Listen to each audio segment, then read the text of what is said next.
yang kita kerjakan ini benar-benar kita kerjakan, itu sudah merupakan tanggung jawab kita di Mahkamah Syariah. Kita menerima pendapatan dari negara, kita juga punya kewajiban untuk melaksanakan tugas kita sehari-hari sebagai aparatur Syariah dalam terkait dengan Allah pada bulan ini juga akan dilaksanakan sudah berkas dari beberapa berkas, hanya satu yang baru kami terima.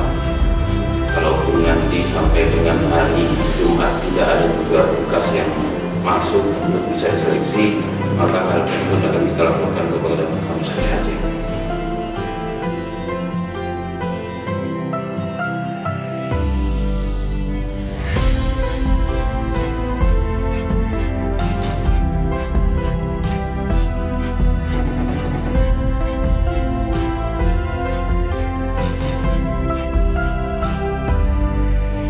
في أمور كلها وأجرنا من عذاب الآخرة.